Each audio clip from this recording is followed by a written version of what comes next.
제목으로 말씀의 은혜를 나누고자 합니다. 우리나라 국민들의 행복 지수를 작년에 조사한 것이 있습니다.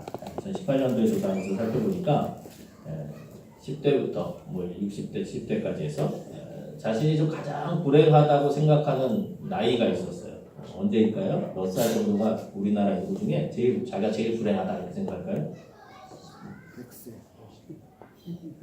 60세. 60세 또래가 가장 불행하다 이렇게 생각하는데요. 그 다음에는 20대, 미래에 대해서 불안하고. 우리나라가 전 세계로는 57위가 되더라고요. 굉장히 좀 낮은 행복에 대한 낮은 감정을 갖고 있습니다. 그런데 이제 김영석 교수가 100세를 살아보니 100년을 살아보니 이런 책을 좀 썼습니다. 그분은 98세 때 제일 바쁘고 제일 건강하고 제일 행복하다고 합니다. 왜 그러냐? 그러면서 자신의 인생을 되돌린다면 몇 살 때로 돌아가고 싶냐 이렇게 물었더니 젊은 때는 싫대요. 몇 살 때로 돌아가고 싶냐면 60대가 자기가 제일 좋대요. 60세부터 75세까지가 인생의 삶의 황금기였대요. 그때는 인생의 쓴맛 단맛 다 보면서 무엇을 붙잡아야 될지 무엇을 놓아야 될지 그때부터 깨달았다는 거예요. 그때부터 다른 사람을 위해서 섬기고 나눠주는 것 그게 기쁨이구나 이런 것을 좀 깨달았고 또 무엇을 소유를 위해서 사는 것이 행복이 아니구나 라는 것을 깨달으면서 그때가 인생의 황금기다라고 이야기하는 것을 봤습니다. 그런 기준으로 따지면 여기는 이제 대부분 인생의 황금기죠. 그리고 황금기를 향해서 달려가고 있는 사람. 아멘. 그렇죠. 아주 좋은 시간을 지내고 있습니다. 그런가 하면 이제 영화배우 한석규 씨가 옛날에 인터뷰할 때 이런 얘기를 했습니다. 자기가 최고의 인기를 누리다가 흥행작을 몇 번 실패를 해가지고 슬럼프에 빠졌다고 합니다. 그때 자신에게 이런 질문을 던져보면서 이 슬럼프를 극복해내었다고 하는데요. 첫 번째 질문은 나는 왜 배우를 하는가? 자신의 존재, 가치를 살펴보는 거죠. 두 번째, 나는 언제 행복한가? 이걸 보면서 내가 흥행작을 내서가 행복한 게 아니구나. 내가 이 배우라는 삶을 사랑해야겠다라고 하면서 슬럼프를 극복해 나갔다고 합니다. 우리 김영석 교수님의 이야기가 좀 비슷한 이야기죠. 오늘 한석규 씨가 던졌던 이 질문을 우리 이렇게 좀 바꿔볼 수 있습니다. 우리는 왜 그리스도인으로 살아가는가? 나는 언제 가장 행복한가? 이런 질문에 답을 내릴 수 있을 때 참된 행복을 찾을 수 있을 것입니다. 오늘 사도 바울이 바로 이런 질문들에 대한 해답을 2장 11절부터 22절까지 해서 던져주고 있습니다. 먼저 2장 1절부터 10절까지는 사도 바울이 모든 유대인과 이방인을 포함한 모든 당시 사람들에게 편지를 쓰고 있습니다. 그러면서 다시 11절에서 한 번 더 강조하면서 이번에는 이방인들을 대상으로만 이 편지를 쓰고 있습니다. 그때 이방인들을 대상으로 무엇이라고 얘기합니까? 우리 11절 다시 한번 읽어볼까요? 시작. 그러므로 생각하라. 너희는 그때 육체로는 이방인이요 손으로 육체에 행한 할례를 받은 우리라 칭하는 자들로부터 할례를 받지 않은 우리라 칭함을 받는 자들이라. 아멘. 이방인들에게 이제 막 그리스도인이 된 사람들에게 어떻게 얘기한다고요? 그러므로 생각하라. 생각을 좀 해라. 너희가 어떤 존재인지 생각하라는 것이죠. 무엇을 생각하라는 것인가요? 성경을 보면 너희는 그때 이렇게 표현이 나옵니다. 12절에서 보면 그때 이전에 너희가 어떠한 존재였는지를 생각하라 라고 사도 바울이 에베소 교회의 성도들 이제 막 그리스도를 믿고 영접해서 교회 안으로 들어온 사람들에게 이야기하고 있습니다. 과거의 너희의 모습을 생각하라는 것이죠. 너희의 본질 나는 누구인가? 나는 왜 그리스도인인가? 이것을 먼저 생각하라는 것이에요. 마치 한석규 씨가 자신이 왜 사는가 생각해 보면서 내가 참 운이 좋은 사람이구나. 배우를 하고 싶었지만 허리를 다쳐서 배우를 하지 못했는데 성우로 시작했다가 다시 배우를 하게 되고 자신이 지금 이런 시대에 지금까지 이 나이에 이렇게 배우를 하는 것 자체가 얼마나 귀한가 자기의 삶을 돌아보면서 감사했던 것처럼 혹은 김영석 교수님이 어렸을 때 몸이 굉장히 약해서 몸이 좀 건강하기를 그렇게 기도했었고 그래서 일을 많이 할 수 없어서 할 수 있는 것만큼 조금씩 하다 보니까 이렇게 오래 살게 되었다라고 고백하는 것처럼 자신의 과거와 자신의 삶의 여정들을 살펴보면서 지금까지 있었던 그 은혜들을 기억하라는 것이죠. 오늘 에베소 교회 성도들이 이런 것을 좀 잊고 있는 것입니다. 에베소 교회 성도들이 주님 안에 들어오면서 자신이 받은 것이 얼마나 귀한 것인지를 믿고 그렇게 있다 보니까 어떻게 되는 것이에요? 감사하지 않냐고 다툼과 어려움과 분쟁이 있던 것을 기억해야 된다는 것입니다. 오늘 11절에서 너희는 그때로는 육체는 이방인이었다. 손으로 육체 행한 할례를 받은 무리라 칭하는 자들로부터 조금 길지요? 이건 무슨 뜻이냐면 육체 당시에 육체 할례를 받은 사람들이 할례 받지 않는 사람들에게 조롱하고 때로는 그런들을 무시하면서 하나님의 할례도 받지 않았는데 어떻게 그리스도인이 되냐 비판했던 그리고 조롱했던 그 조롱을 이야기하는 것입니다. 할례를 받지 않은 무리라 칭함을 받은 자들이다. 그렇게 너희들이 비난받고 조롱받던 사람들 아니었냐? 그런데 이렇게 너희가 그 하나님의 백성이 된 것을 그 구원과 감격을 왜 잊어버리고 있느냐? 사도 바울은 이렇게 이야기하고 있습니다. 사도 요한은요, 요한계시록에서 이 에베소 교회의 성도들에 대해서 다음과 같이 이야기합니다. 요한계시록 2장 4절인데요. 한번 읽어볼까요? 자, 시작. 그러나 너를 책망할 것이 있나니 너의 처음 사랑을 버렸느니라. 5절. 그러므로 어디서 떨어졌는지를 생각하고 회개하여 처음 행위를 가지라. 만일 그리하지 아니하고 회개하지 아니하면 내가 내게 가서 내 촛대를 그 자리에서 옮기리라. 네. 하나님께서 또 요한을 통해서 보여주신 것은 무엇입니까? 에베소 교회 성도들이 이 처음 사랑을 잊어버렸다고 하는 것이에요. 그래서 어디에서 그 처음 사랑이 잃어버렸는지를 생각하고 그 처음 사랑을 다시 가지라라는 것이죠. 이 에베소 교회들이 성도들이 잊어버렸던 처음 사랑이 무엇입니까? 자신들이 과거에 어떤 존재였는지 하나님께서 얼마나 이 구원의 은혜를 풍성하게 주셨는지 그것을 잊고 그 지금 주어진 것들이 지금 누리고 있는 것들이 너무도 당연하고 자신의 것이라고 생각을 했다라는 것입니다. 에베소 교회 성도들이 이렇게 실수한 것처럼 사실 우리도 이렇게 살아갈 때가 많습니다. 우리가 어떠한 존재였는지를 잊어버리고 있을 때가 너무나 많아요. 구원받은 것이 당연한 것처럼 살아갈 때가 많습니다. 그리고 구원받은 것 감사하지만 내게 더 달라, 더 주라, 더 이런 것을 요구하면서 불평하고 불만하고 혹은 낙심하고 살아갈 때가 많습니다. 그때 주님은 무엇이라고 말씀하십니까? 우리의 처음 사랑, 너희가 처음 구원받았을 때 그 구원의 기쁨과 감격을 다시 되찾으라는 것입니다. 어떻게 하면 구원의 기쁨과 감격을 다시 되찾을 수 있습니까? 우리가 어떠한 존재였는지를 더 분명히 알고 이해할 때 가능한 것입니다. 그것을 오늘 11절에서 또 12절에서 이야기하고 있습니다. 좀 성경을 보면서 살펴볼까요? 우리는 어떤 존재였습니까?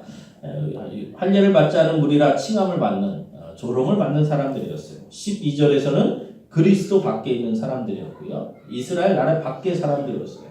약속의 언약들에 대해서는 외인이었고요. 세상에서 소망이 없고 무엇도 없어요? 하나님도 없는 세상에서 소망도 없고 하나님도 없어요. 우리의 힘으로는 우리의 방식으로는 실패할 수밖에 없는 존재였다는 것입니다. 진노 외에는 다른 방법이 없었다는 것입니다. 기도도 할 줄 모르고 예배 드릴 줄도 모르고 상전 안에도 들어갈 수 없는 존재였다는 것이죠. 그런데 우리가 하나님 앞에 나와서 예배를 드릴 수 있고 무엇보다도 이 예배를 주님이 받아주신다는 놀라운 은혜가 있는 것입니다. 그렇죠. 우리가 또 살다 보니까 또 지금까지 살아와 보니까 우리 김영석 교수님의 말씀이 어느 정도 이해가 되어집니다. 그렇죠. 자신을 위해서 쌓아온 것, 또 자신이 많이 부둥켜왔고 가지고 왔던 것, 지켜왔던 것들이 시간이 지나가면서 그것이 좀 의미가 없어지는 게 조금씩 보입니다. 그렇죠. 얼굴에 자신이 있었다라도요, 그쵸, 이제 70세, 80세, 90세 이 정도쯤 되면 다 비슷비슷해지잖아요. 그렇죠? 주름도 다 비슷비슷해지고 옛날에 저희 어렸을 때 정말 이쁜 탤런트들도 나이 들면 많이더라고요. 여전히 비슷비슷해져요. 다 비슷해지는 것을 볼 수 있습니다. 건강에 자신 있던 사람들도 마찬가지죠. 이제 어느 정도 되면 제 나이만 돼도 이제 조금씩 아픈 데가 생긴단 말이죠. 저도 눈이요, 이게 안경이 다쳤던 렌즈예요. 처음에 안경점 갔을 때 작년에 안경점 갔는데 안경이 안 보이는 거예요. 새로 맞췄는데도 안 보여요. 그랬더니 빨리 포기하시고 다초점을 끼래요. 아닙니다. 제 눈 좋습니다. 저 아직 그런 나이가 아닙니다. 그러고 나서 괜히 안경값만 날렸잖아요. 점점 이게 눈이 약해집니다. 그럼 몸이 약해지는 건 정상입니다. 그렇죠? 집안이 힘이 될 것 같았는데 그 집안도 그렇게 오래 가지 않아요. 뭐 한 200년쯤 우리를 지켜주지 않습니다. 한 200년 전에 아주 유명한 가문, 아주 유명한 기업들이 지금까지 유명한 기업과 가문들이 있습니까? 없어요. 그렇게 몇 년, 몇십 년, 길어봤자 몇십 년 지켜주는 그런 아주 보잘것 없는 것입니다. 결국 우리에게 그런 면에서 소망이 없다는 것이죠. 이제 죽음에서 건진받은 언제는 죽음으로 가는 존재에서 우리가 그것을 벗어날 다른 방법이 없다라는 것입니다. 결혼도 별로 소망이 안 되고요. 자식들도 그렇게 기대할 것이 아닙니다. 세상에 어떤 것도 소망이 되지 않습니다. 이것을 사도 바울은 오늘 11절, 12절에서 우리 세상에서 소망도 없고 하나님도 없는 자였다라고 말씀하고 있습니다. 이처럼 우리의 과거들을 우리가 어떤 존재였는지를 분명히 알 때 우리의 구원, 지금 현재 누리고 있는 이 특권이 얼마나 큰 가치를 가지고 있는지 잘 알 수 있습니다. 우리는 모두 다 이 하나님의 예수 그리스도의 그 십자가의 구속의 은혜로 구원받은 존재임을 기억해야 되는 것입니다. 그렇죠. 오늘 우리가 드려지는 이 예배, 우리가 별것 아닌 이 예배일 수 있지만 그러나 우리보다 더 어려운 개척교회는 이 정도의 예배 인원 모이기도 정말 사모하며 예배를 드리잖아요. 교회 건축할 때도 마찬가지죠. 좀 좁은 곳에서 시작할 때 이렇게 하나하나 지어지고 처음 이 예배에 들어왔을 때 그 감격 우리가 모두가 갖고 있죠. 아멘. 그러나 순간순간 그것을 잊어버리고 살 때가 너무나 많습니다. 저도요. 제가 병원에 한번 입원한 적이 있었습니다. 태어나서 처음 병원에 입원했었는데 2주 동안 병원에 누워 있었습니다. 누워 있다가 이제 처음 다시 예배를 드릴 때 그 예배를 드리는데 한 보름 정도의 시간이 지나서 선 예배를 드리는데 예배 시간이 얼마나 큰 감격인지 그냥 앉아 있는 것 자체가 감격이고요. 이 병원에서 탈출했다, 드디어 내가 살았다, 뭐 이런 기쁨이 너무도 가득했었습니다. 그런데 예배를 드리다 보면 어느덧 그때의 감격은 잊어버리고 쉽게 지나가는 경우가 종종 있습니다.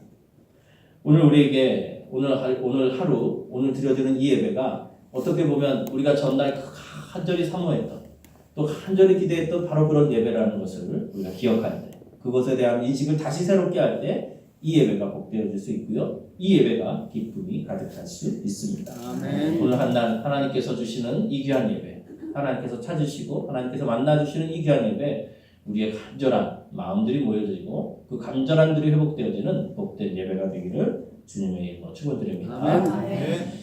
네, 그렇다면 왜 이렇게 우리가 이렇게 쉽게 이 하나님께서 주신 은혜를 잊거나 혹은 망각하고 혹은 다시 이렇게 그 느낌을 제대로 살리지 못하고 살아갈까요? 우리뿐만 아니라 왜 세상은 이러한 그런 것들을 잊고 살아갈까요? 오늘 성경에서 보면 우리 안에 막힌 담들이 많이 있기 때문에 그렇습니다. 14절에서 보면 한번 읽어볼까요? 시작. 그는 우리의 화평이신지라 둘로 하나를 만드사 원수된 것 중간에 막힌 담을 자기 육체로 허시고. 성경은 무엇이라고 말합니까? 중간에 막힌 담을 허셨다. 우리 안에 무엇이 있는 거예요? 막힌 담들이 우리 안에 있는 것입니다.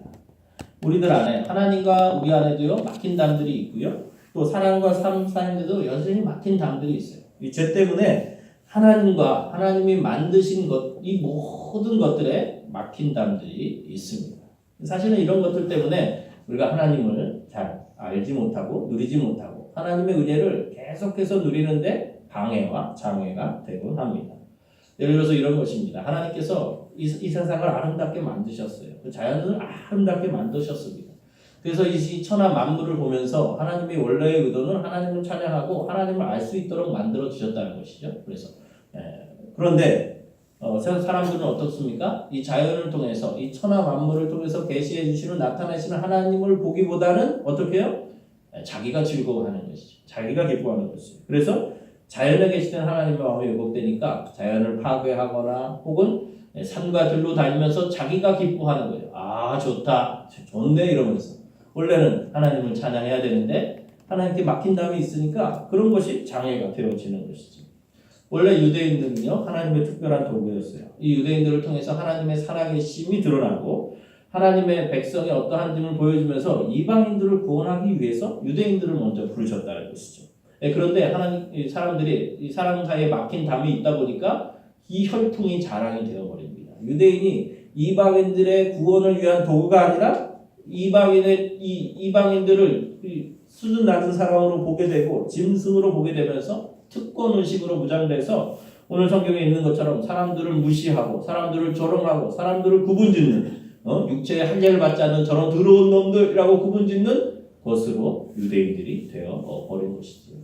당시 예수님 시대 때의 성전도 마찬가지입니다. 성전은 하나님이 임재하시는 곳이잖아요. 죄가 용서되고 평화가 넘치는 곳입니다. 그런데 실제로는 어떻습니까? 왜곡되어져서 사람들을 구분하는 곳으로 변질되어져 버립니다. 원래 성전 안에 이방인의 뜰이 있어서 이방인들이 예배를 드릴 수가 있었어요. 그런데 그곳에 장사하는 사람들이 들어오게 되면서 이방인의 뜰에서 이방인들을 내쫓게 되어집니다. 그래서 예수님이 이들을 내어쫓 주시면서 성전은 매매하는 곳이 아니다라고 말씀하는 것이죠. 사랑과 용서와 용납의 장소가 분리의 또 정죄의 장소로 바뀌게 되어 버립니다. 이런 것처럼 중간에 막힌 담들이 성전과 율법 또 유대인이라는 이 하나님이 주시는 것들 안에 이미 가득한 것을 보게 됩니다. 율법도 마찬가지죠. 원래 하나님이 주신 율법은 율법을 통해서 죄를 깨닫고 하나님께 가까이 가는 것이에요. 우리가 주일 예배 때 회개의 기도를 드리는 것처럼 하나님께서 이미 용서하여 주셨음을 기억하면서 우리 안에서 범죄했던 것들을 이 율법을 통해서 바라보면서 부족하고 연약한 것들이 있다면 내어놓고 하나님의 주신 은혜를 다시 한번 믿는 이런 과정들이 율법인데 어떻게 변질되어집니까? 그 율법이 자기의 자랑이 되어지는 것이죠. 자기의 의가 되어지는 것이죠. 나는 이렇게 율법을 많이 지켰는데 저 세리들은 저 율법을 지키지 않는 더러운 사람입니다. 나는 감사합니다. 라고 자기를 무장하고 자기를 의롭게 하는데 쓰이게 되어지는 것입니다. 이처럼 죄된 인간은요 하나님의 진리를 자꾸 거짓 것으로 바꾸고 하나님이 만들어 놓으신 이 하나님의 질서들을 왜곡하고 변형하는데 급급해 되어지는 것입니다. 이러한 점은 유대인들뿐만 아니라 오늘 우리에게도 마찬가지입니다. 남자와 여자, 혈통에 따라 지역에 따라 학연에 따라 우리는 끊임없이 나누고 분리하고 서로의 높은 담벼락들을 치고 있는 것을 보게 됩니다. 그래서 사람들이 끊임없이 모이면 분리하고 쪼개고 나누고 그것이 고착화되어지는 것이 우리의 현실입니다. 아무리 좋은 제도를 가지고 나도 사람들 안에 그 제도가 들어가면 그 좋은 제도가 제대로 활용이 되는 것을 보지 못했습니다. 예를 들어서 학교 교육이 굉장히 왜곡되어져 있다고 합니다. 이것을 방지하기 위해서 제도적으로 사회적 배려자들, 어려운 사람들을 넣으라고 제도를 마련해 놨더니 학교에서 어떻게 악용을 합니까? 삼성가의 아들이라든지 유명한 사람들, 재산이 많은 사람들을 그런 제도로 이렇게 편입해가지고 들어가는 거죠. 그렇죠? 재산을 없는 것처럼 만들어가지고 막 하는 것이에요. 아파트를 지어놔도 평수 넓은 것과 임대 아파트는요 들어가는 것이 다릅니다. 이게 법적으로 임대 아파트를 몇 개 지어놓게 해놨더니 임대 아파트는 들어가는 것도 놔두고 또 출입구도 다르고 주차 대수도 작게 이렇게 저 구석에 처박아 놓는 거예요. 왜 그렇습니까? 명품 아파트에 집값 떨어진다고 그런 일들이 우리 주변에 종종 일어나는 것입니다. 그런데 이런 우리의 과거였는데 그러나 어떻게 됐습니까? 예수 그리스도께서 이 모든 것을 허무셨다라고 성경은 말씀하고 있습니다. 에베소서 2장 13절 그런 의미에서 우리가 한번 읽어보도록 하겠습니다. 시작. 이제는 전에 멀리 있던 너희가 그리스도 예수 안에서 그리스도의 피로 가까워졌느니라. 아멘. 이 13절 앞에 그러나 이게 생략되어 있어요. 그러니까 그러나 이제는 어때요? 전에 멀리 있던 너희가 그리스도 예수 안에서 그리스도의 피로 가까워졌다. 이 멀리 있던 너희가 가까워졌다라는 것은요 단순하게 거리상을 얘기하는 게 아니라 우리가 친구들을 얘기할 때 내 가까운 친구, 내 친한 친구 얘기할 때 친하다라는 관계에서 친하다라는 얘기예요. 그러니까 전에 상관이 없던 우리가 예수님의 피로 말미암아 어떻게 됐다는 거예요? 상관이 있다는 거예요. 하나님과 친하게 되었다는 거예요. 하나님과 교제하게 됐다는 거예요. 그것을 15절에서는 또 이렇게 표현을 합니다. 15절 한번 14절 읽어볼까요? 시작. 그는 우리의 화평이신지라 둘로 하나를 만드사 원수된 것 곧 중간에 막힌 담을 자기 육체로 허시고. 그는 우리의 화평이시다. 그는 우리 화목이시다. 중간에 막힌 담을 그분이 허셨다는 거죠. 하나님과 화목하게 하셨다. 하나님의 평안을 전하셨다라고 말씀하고 있습니다. 신약의 사람들 제자들은요, 예수 그리스도께서 십자가에 못 박혀 죽으시는 것을 보면서 그분의 육체로 우리의 이 모든 담벼락들, 영적인 담벼락들, 이 죄의 담벼락들을 주님이 무너뜨리시고 그의 육체로 연결시키셨구나라고 깨닫고 이야기하고 있습니다. 여기서의 화평이라는 건요, 단순하게 개인의 느낌, 평안한 상태만을 의미하는 것이 아니라 더 차원이 높은 것을 얘기하는 거예요. 완전한 평화, 종전된 평화, 세상의 모든 것이 완전한 평화, 그런 평화, 전쟁의 종교를 선언하는 그런 단어인 것입니다. 그래서 오늘 말씀 속에서 그는 우리의 화평이시다 라고 말할 때 단순하게 나 혼자만 누리는 것이 아니라 모든 사람들과 진정한 평화를 누리는, 관계 속에서 평안을 누리는, 함께 있어도 정말 평안한 바로 그런 것을 표현하는 것입니다. 결국 13절, 14절에서 강조하고 있는 것이 무엇입니까? 그러나 이제는 앞에서 얘기했던 그런 모든 담벼락들이 허물어진 그런 새로운 시대가 이 땅 가운데 왔다. 민족과 계급과 돈과 온갖 형태의 담벼락들이 다 무너지고 주님 안에서 하나가 되어지고 평화가 이루어졌다. 언제? 구주 예수 그리스도께서 이 땅 가운데 오셨을 때, 언제 주님이 십자가에서 못 박혀 죽으셨을 때, 언제 주님이 3월 만에 다시 살아나시고 성령으로 지금 이 시대에 함께 하시면서 모든 편견들, 모든 편애들, 분열들, 갈등들, 이 모든 것들이 종지부 되어졌다라고 말씀하고 있는 것입니다. 북미 정상회담을 통해서 세계 평화가 이루어지는 것이 아니라 그리스도 예수의 십자가로 말미암아 그 평화가 우리 가운데 이미 주어져 있다라는 것을 믿어야 된다는 것이죠. 그분이 우리 가운데 돌아오시고 그분이 그 평화의 주인이 되어 주셔야 진정한 평화가 찾아온다는 것입니다. 이런 엄청난 일이 예수 그리스도께서 이 땅 가운데 오심으로 시작이 되어지는 것입니다. 아멘. 이사야 선지자는 이 날을 생각하면서 이 날을 이렇게 해소된 그림으로 표현을 했습니다. 이사야 11장 6절에서 9절의 말씀인데요.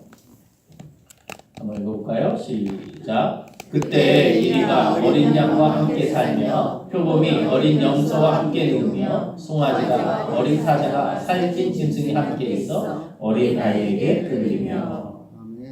7절. 암소와 곰이 함께 먹으며 그것들의 새끼가 함께 엎드리며 사자가 소처럼 풀을 먹을 것이며. 8절.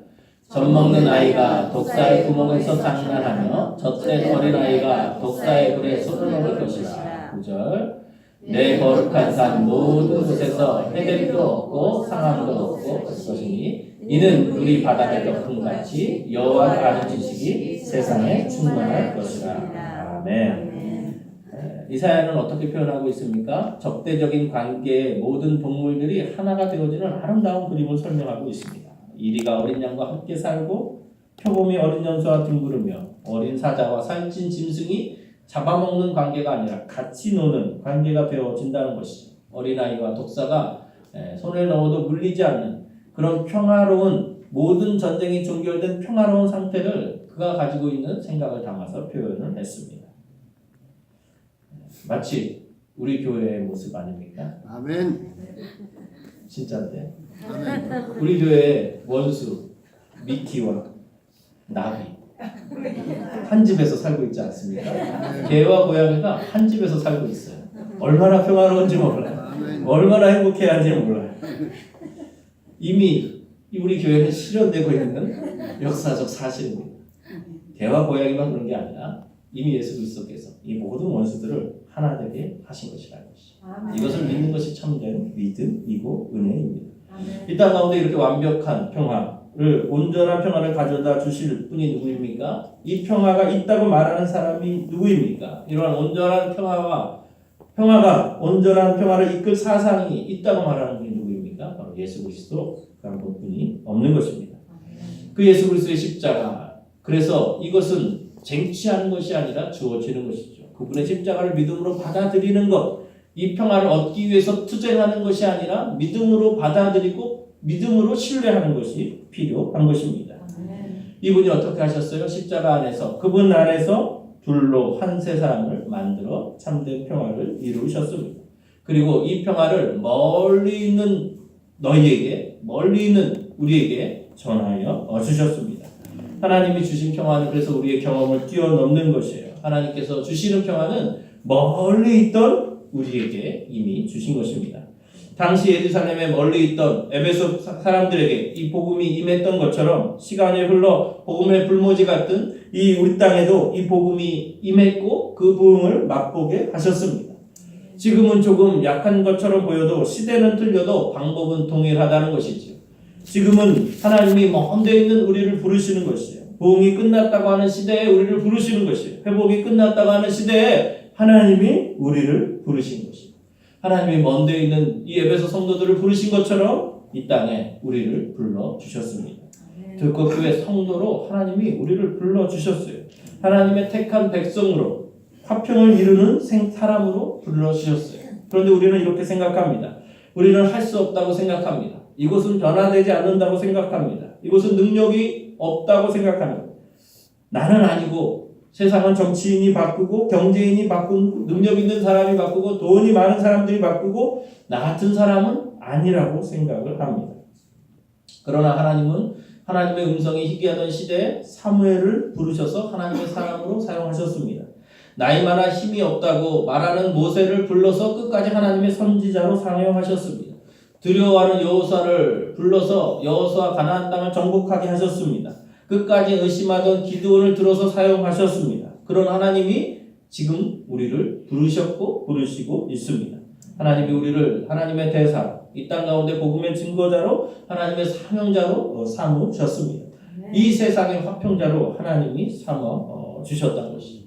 이것을 믿는 믿음이 우리 가운데 필요한 것입니다.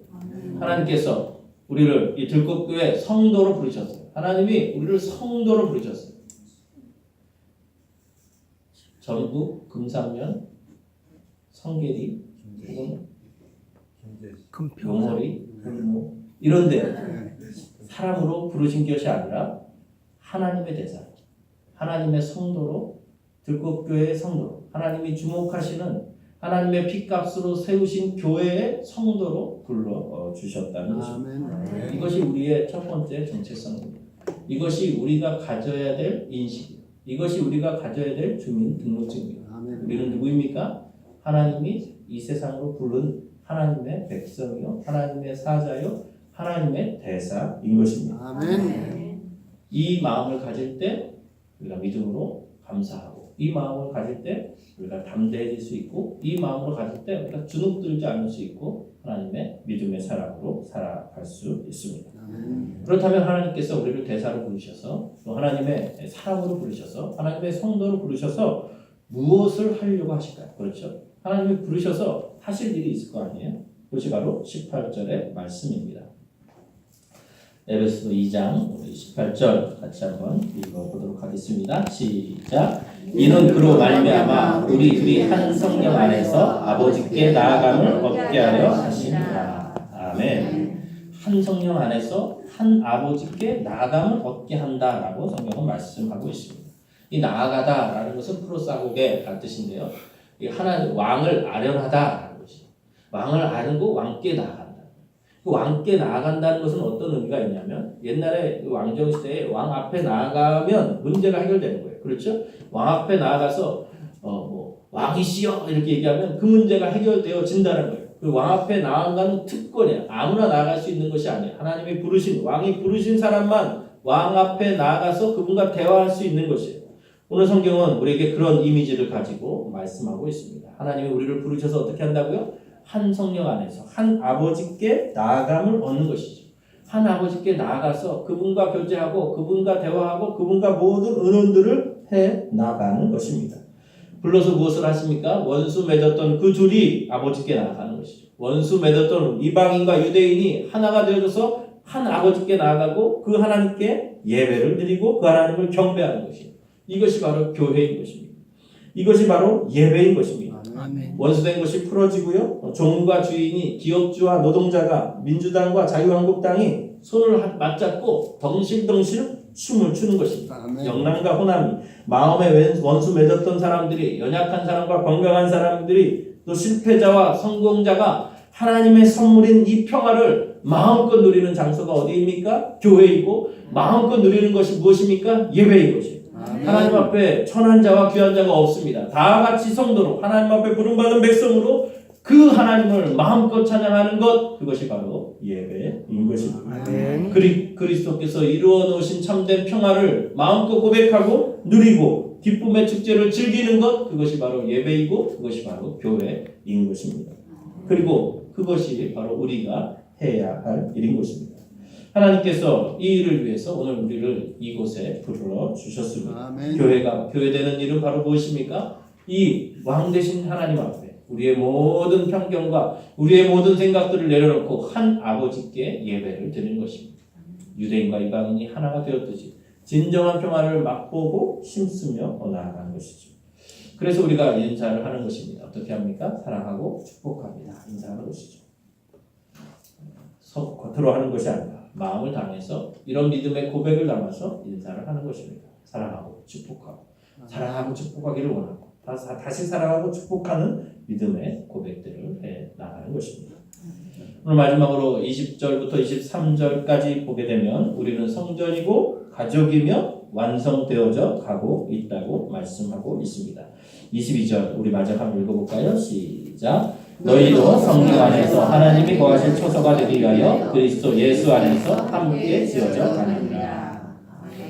우리가 한 성령 안에서 예배드리며 나아가는 모습을 사도 바울은 건축의 건물의 모습을 통해서 설명드리고 있습니다. 우리는 하나님 앞에서 함께 지어져 가고 있다는 것이죠. 지금 지어져 가고 있습니다. 그러므로 지금 현재 또 우리 어제의 모습으로 지금 우리를 평가하거나 우리의 평가가 되는 것이 아니라 완성되어진 그 모습으로 평가되어집니다. 주님의 설계도는 주님의 완성도 설계도는 주님이 이 땅 가운데 오실 때 다시 완전히 완벽해질 것입니다. 그러나 지금은 아직 공사 중이기 때문에 조금 불편할 수도 있죠. 조금 어려울 수도 있죠. 그러나 하나님께서 완성해 주실 것을 기대하면서 어떻게 한다고요? 함께 지어져 가는 것이죠. 함께 가족으로서, 권속으로서, 또 성전으로서 서로의 부족한 분들은 바라보면서 지어져 가는 것들을 기억해야 될 것입니다. 매일매일 삶 속에서 우리가 벽돌 한 장씩, 마음의 벽돌 한 장씩 쌓아가는 것이죠. 우리 영적인 건물을 지어져 가는 것입니다. 그때 같이 함께 지어져 간다는 것을 기억하면서 하나님의 성전은, 하나님의 교회는 홀로 지어져 가는 것이 아니라 성령 안에서 이방인과 유대인이 하나가 되어져서 한 마음으로 지어져 갈 때 아름다운 성전이 되어진다는 것을 생각하며 나아갈 수 있기를 바랍니다. 그러므로 새로운 시대가 우리가 도래한 것을 기억하면서 우리 안에 열등감과 우열감과 비교와 어떤 장벽들이 있다면 이런 것들을 하나하나 내려놓고